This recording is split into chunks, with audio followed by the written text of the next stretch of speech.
Assalamualaikum warahmatullahi wabarakatuh. Kami dari kelompok 31, Praktikum Fisika Dasar, akan mempresentasikan hasil diskusi kami tentang hantaran listrik pada kawat untuk menyelesaikan tugas pendahuluan fisika dasar. Saya Novandi Zakisam dengan NIM D600 210165. Saya Fazal Munama Rizka Putri dengan NIM D600210157. Nama saya Adi Nur Rahman dengan NIM D600210161. Hantaran listrik merupakan suatu proses hantaran yang dilakukan secara langsung dan mengalir dari kabel yang disambungkan ke baterai. Pada tahap tersebut dapat diketahui bahwa listrik mengalir sebenarnya berkaitan dengan muatan yang berpindah, sebab perpindahan elektron pada bahan akan menghasilkan arus listrik dan arahnya berlawanan dengan arah perpindahan elektron tersebut. Penghantar dalam teknik elektronika adalah zat yang dapat menghantarkan arus listrik, baik berupa zat padat, cair, atau gas. Setiap bahan memiliki daya hantar listrik yang berbeda-beda. Tembaga dan perak merupakan bahan yang paling baik untuk menghantarkan listrik, sedangkan plastik dan karet merupakan bahan yang tidak dapat menghantarkan arus listrik. Berdasarkan kemampuan bahan untuk menghantarkan arus listrik, bahan digolongkan menjadi konduktor, semikonduktor, dan isolator. Yang pertama ada konduktor listrik. Konduktor listrik adalah bahan-bahan yang dapat digunakan untuk menghantarkan listrik. Agar arus listrik dapat disalurkan dengan baik, maka dibutuhkan bahan yang mampu menghantarkan arus listrik dengan baik pula. Contoh dari konduktor listrik adalah tembaga, perak, dan juga emas. Meskipun perak dan emas merupakan konduktor yang sangat baik, tetapi karena harganya yang sangat mahal, maka kabel rumah tangga biasanya menggunakan bahan dari tembaga. Yang kedua, isolator listrik.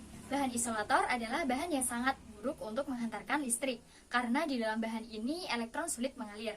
Pemberian plastik atau karet sebagai pelapis kabel bertujuan agar kabel lebih aman digunakan. Sifat plastik dan karet yang sangat buruk dalam menghantarkan arus listrik membuat kedua bahan tersebut masuk ke dalam kelompok bahan isolator. Yang terakhir, yang ketiga, ada semikonduktor listrik.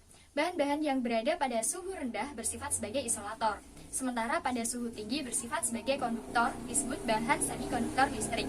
Contoh bahan semikonduktor listrik adalah karbon, silikon, dan germanium.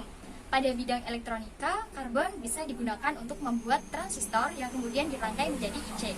Nah, setiap bahan memiliki kemampuan untuk menghantarkan listrik yang berbeda-beda, tergantung nilai hambatan jenisnya.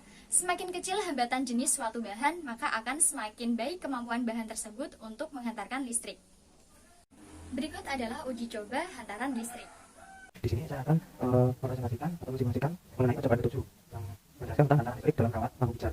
Di sini alat dan bahan yang digunakan yaitu voltmeter AC, yang kedua ampermeter AC, yang ketiga 30 lampu pijar dengan daya yang berbeda-beda, yang keempat variak atau transformator variabel, yang kelima kabel. Berhubung di sini alat dan bahannya terbatas, saya akan mensimulasikan menggunakan software Proteus. Selanjutnya tentang prosedur pelaksanaan. Di sini yang pertama memasang rangkaian seperti gambar 7.3 sesuai yang dijelaskan oleh modul. Rangkaian di sini terdapat dua rangkaian atas dan rangkaian bawah, atau rangkaian satu dan rangkaian kedua. Kemudian prosedur kedua yaitu mengatur tekanan variak sesuai instruksi asisten atau modul. Tekanan variak di sini yaitu telah kami setting tekanan variaknya altometernya 55 volt. Kemudian mencatat hasil yang ditunjukkan ampermeter dan voltmeter di lembar yang telah disediakan. Di sini kita langsung saja mengapply atau mensimulasikannya. Nah, di sini arus yang terbaca yaitu arus AC, di mana rangkaian pertama menggunakan lampu 60 watt terbaca voltasenya 38,9 volt tekanannya. Kemudian arus yang keluar 0,18 ampere. Yang kedua juga sama, yaitu voltnya 38,9 tekanannya, tegangannya 0,18. Kemudian kita menghitung dan membandingkan antara rangkaian pertama dan rangkaian kedua. Nah, di sini terdapat rangkaian kedua yaitu rangkaian 110 volt, altometernya 110 volt, powernya dengan lampu 75 watt. Nah, di sini rangkaian pertama lampu 75 watt dan rangkaian kedua lampu 75 watt terbaca AC tegangannya 77,7 volt dan arusnya 0,46 volt. Demikian pula rangkaian kedua terbaca sama, yaitu tegangannya 77 volt dan arusnya 0,46 volt. Kemudian menghitung dan membandingkan rangkaian pertama dan rangkaian kedua lampu 100 watt. Nah, di sini rangkaiannya rangkaian ketiga dengan voltnya 220 volt dengan lampunya 100 watt. Kemudian yang terbaca tegangannya 155 volt dan arusnya 0,3 ampere. Kemudian di sini kita bisa simpulkan bahwa setiap rangkaian 1 dan rangkaian 2 memiliki ampermeter dan tegangan yang sama di setiap lampunya. Lampu 60 watt memiliki ampere dan volt yang sama, kemudian lampu 75 watt memiliki ampere dan volt yang sama, kemudian lampu 100 watt memiliki volt dan ampere yang sama. Sekian presentasi dari kelompok kami. Wassalamualaikum warahmatullahi wabarakatuh.